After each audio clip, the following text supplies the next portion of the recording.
When you don't know who the quarterback's going to be, is that A lot of extra, or is the offense close enough that you're just picking other things out? No, I mean, we definitely are taking a look at all three quarterbacks. Very similar. I don't feel like the offense changes that much. Just watching the plays, that Huntley had. So I think they'll keep it the same. They might not call as much stuff they call with Lamar if one of the other guys play, but it's very similar. And we saw Huntley last year, so he brought the team back. So I'm sure they feel confident in what he did against us last year. Hey, what kind of season did JOK have? It was good. I think there was obviously some up and downs.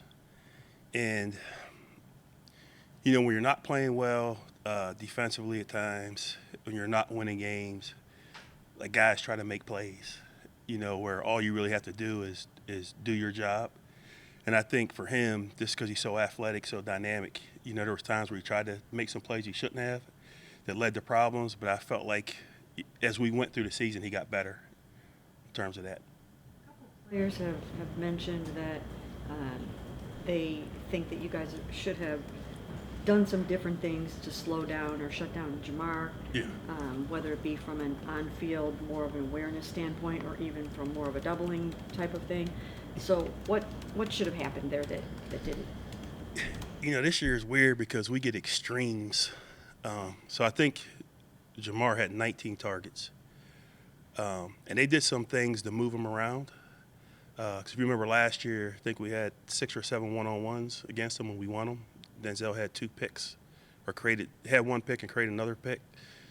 So I feel confident in the DBs we have. So there was some straight man coverage on them, but we did double them. We did have zone coverage around them. So on those 19 targets, I think we had 6 one-on-ones. Denzel won 3, he won 2, and then we had the 1 penalty. All the other catches were really in zone coverage or fire zone coverage. Going back, if they get extreme, then you have to get extreme. So there's some other things thinking through it that we could do defensively, but structurally it would be different than what we're accustomed to doing. Because you go into the game thinking that T. Higgins and Tyler Boyd are going to be on the Yeah. field, and then it turns out they aren't. Right. So how difficult is it to make those drastic changes just on the fly? No, it is. Like sometimes, just to give you an example, if it's 1st and 10 and they're running the ball 85% of the time, you don't want to go be light in the box and go double receiver. So it really depends on the situation in the game, how aggressive we can get in terms of the coverage, and that's where they did a nice job. But there's some things we could carry, moving forward if teams are going to be that extreme in what they're doing. Situation where position room has been as decimated by injury as your linebackers? Be honest, no. Just to have 4 guys go down, going into it, felt really good about the guys we had coming back and the young guys developing the depth we had.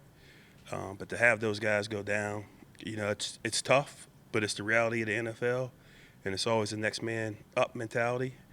And I feel good about the guys that are playing for us. They feel confident. They're doing good things. But to answer your question, no, it hasn't happened to me before. On that flea flicker, does Grant just need to not come that hard if there's a receiver that hasn't committed to stopping his route? Yeah. The corner should have stayed on. Grant should stay underneath the route. They caught us in a good coverage, but just in terms of us executing our responsibilities, that's where we were off. Grant and Martin? Yeah, because Martin will stay up with them and Grant will be underneath them, but they both got caught, looking in the backfield on play action. Speaking of linebackers, Joe Ragland, we know he just got here. Coach Stefanski said it just took us some time. Is he going to be available for Saturday? Absolutely. Have no choice. I can't play. Dobbins coming out with 120 yards and Gus Edwards, and you're going to have a running quarterback. And now you don't have, a full complement of linebackers again. So what's the mindset? Yeah, I'm confident. I believe in the system. I know the coaches have been working hard just in terms of teaching, some of our game plan stuff against Baltimore. We'll get a good look at it today, see where we're at with it. But, I have total confidence in the guys playing. They're proven players that have, played in the league, and I know they'll, rise up to the occasion. This might be better for the offseason, but I'll ask anyway. In terms of Jeremiah and the way he played this year, has it made you kind of rethink when you use him, how you use him, where you use him? I think that's always been part of the plan. And you remember coming out of college, he always played out on number 2. So he played more like a nickel, or he was rushing off the edge. So we knew there was going to be a learning curve in terms of him learning how to play in the box. And I felt like he handled that well. I think he's going to continue to grow. And again, he's so dynamic. He's such a good playmaker. He just has to rely on doing his job, and doing his job, and the plays will come his way. I know you said you're confident with the run defense, but do you go into this game thinking it could be like an extreme number of runs, given their quarterback situation and given?